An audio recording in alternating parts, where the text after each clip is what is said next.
Hello hello साथीहरू नमस्कार। म तपाईँहरूलाई आज एउटा कुरा भन्न गइरहेको छु।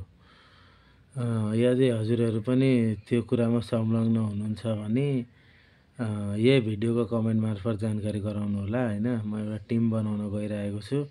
म चाहिँ आजभन्दा करिब 15 दिन जति अगाडि यो छैटीको एक दिन अगाडि मलाई मसँगै कतारमा बसेको एउटा साथी किशोर खतिवडा भन्ने सुनसरीको साथीले इन्डियामा राम्रो कम्पनीमा काम छ, आउनु सोल्टी तपाईको 11,000 आइसी लाग्छ, त्यहाँबाट अरु केही पनि लाग्दैन।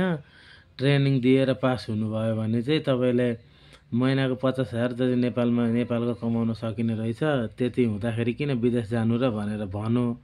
अनि होला त भनेर म पनि अब मेरो श्रीमतीको गहना भएको एउटा तिलहरी राखेर चाहिँ पैसा पनि अलि अभावै थियो। अनि मलाई त बोलाउन त मलाई असारदेखि नै बोलाइराखेको थियो। तर म चाहिँ छैठको एक दिन अगाडि गएँ। यहाँबाट विराटनगर गयो, जोगमुनी गएर चाहिँ तपाईको यो हमसफर भन्ने गाडीमा चढेर स्लिपरमा बेलुका राति 8 बजे हमसफर गाडी हिँड्यो। बिहानको 3 बजे चाहिँ हामीलाई पटनामा लगेर छोडिदियो गाडीले। त्यहाँबाट अटो चढेर लगभग घुमौरो बाटोमा आधी घण्टा त्यो अटोमा हिँडे पछाडि बिहार राज्यको पुनपुन सिटीको अजय चोक भन्ने ठाउँमा एउटा कम्पनी रहेछ, वर्ल्ड स्टार डाइनामिक कम्पनी भन्ने। यो नेपालीहरूले छोटो समयमा नै हिस्ट्री ब्रेक गर्न सफल भएको कम्पनी भनेर चाहिँ यिनीहरूले नाम राखेका छन्। तर त्यो कम्पनी हुन चाहिँ नेटवर्किङ कम्पनी हो। अनि त्यसमा लगेर राखियो फर्म भर्नको लागि भनेर 10,100 आइसी बुझाइयो। त्यहाँबाट फर्म भरेर हामीलाई 6 बजेतिर लिएर अफिसमा गयो। अनि अफिसमा चाहिँ तपाईको यस्तो क्रियाकलाप हुँदो रहेछ। त्यहाँनेरि क्लास लिने छाती पिटेर तिग्रा पिटेर हामी चाहिँ महिनाको 1 देखि 3 लाख रुपैयाँ कमाउन सक्छौं भनेर 6 दिनको क्लास लिइसकेपछि 6औं दिनको दिन चाहिँ क्याल्कुलेटरमा हिसाब देखाउने। तपाईलाई कस्तो हिसाब भने 5 वर्ष यो कम्पनीमा तपाईले सहकार्य गर्नुभयो भने महिनाको 1 देखि 3 लाख कमाउनुहुन्छ। 5 वर्ष सहकार्य गर्नुभयो भने ब्याङ्क एकाउन्टमा 5 करोड भन्दा माथि पैसा हुन्छ। अनि तपाईको त्यहाँबाट उता पनि रिटायरमेन्ट लाइफ पनि जिउन सक्नुहुन्छ। तपाईको इच्छाहरू सबै यसले पुरा गर्छ भन्ने। अनि त्यसपछि 3टा एमएलएम बिजनेसको बारेमा सिकाउने। त्यसमा पनि 3टा उसको जानकारी गराउने, एउटा 20%, एउटा 25% र एउटा 41%। अनि त्यो 41% को 20% कोमा 7,000 आइसी लाग्ने, 25% कोमा 35,000 आइसी लाग्ने, अनि 41% कोमा 1,20,000 न 1,25,000 आइसी समथिङ लाग्ने। 2 लाख जति पैसा निकाल्नु भनेर चाहिँ एकदम कोठामा राख्ने, फोनमा बोल्न नदिने, अरू साथीहरूसँग बोल्न नदिने, अलिकति भाँडा आफै मोल्दिने, लुगा आफै धोइदिने, टोयलेट जाँदा सुद्धा सेक्युरिटी बस्ने, त्यस्तो गर्दा रहेछन्।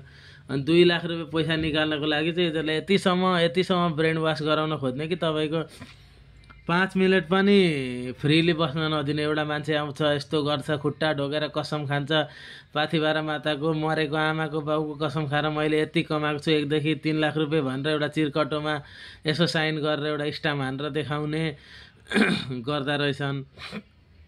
अनि तपाईको 41% को बिजनेस गर्नलाई चाहिँ पैसा यी झिका नेपाल जान पाउँदैनस् भन्दा रहेछन्। जबरजस्ती गरेर म चाहिँ फसेर आएँ हैन। 10 दिन बसेर इन्डियाको बिहारको पुनपुन सिटी पटनामा बसेर आएँ। तपाईको त्यस्तो गर्दा रहेछन्। अरू कोही पनि यस्तोमा फस्नु भएको छ।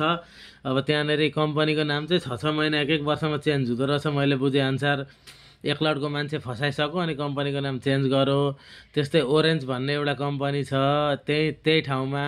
अनि हुइन भन्ने एउटा कम्पनी छ त्यही ठाउँमा। अनि तपाईको यो वेस्टर्न बिजनेस भन्ने छ त्यही ठाउँमा। मोडर्न ब्रान्डको कपडा उत्पादन गर्छ भन्ने, गाँसबास कपासमा कपासै ठुलो देखाउने, कसरी हुन्छ मान्छेको ब्रेन वास गराउने, क्लास लिने, रुममा पनि एकछिन बस्न नदिने, घरमा फोनमा पनि बोल्न नदिने, एकदम पुरै तपाईको उयो गरेर चाहिँ ब्रेन वास गराएर माइन्ड डाइभर्ट गराउन खोज्ने। हामी चाहिँ 2-3 जना चाहिँ हामी घर गएर पैसा लिएर आउँछौँ 2 दिन भित्रमा भनेर फर्केर आएर फस्नबाट जोग्यौँ। अरू पनि कोही हुनुहुन्छ भने इन्डियामा चाहिँ कसैले काम गर्न जाने भनेर 10,000 जति आइसी लाग्छ, नेपाली 20,000 जति पैसा बोकेर आउनु, अरू देखा मजा आएगा भनेर भन्नु भने प्लिज हजुरहरूलाई म बिन्ती गर्छु कोही पनि नगइदिनु होला। म एकचोटि फसेर आएको छु, म यही भिडियो मार्फत सबैलाई जानकारी गराउन चाहे।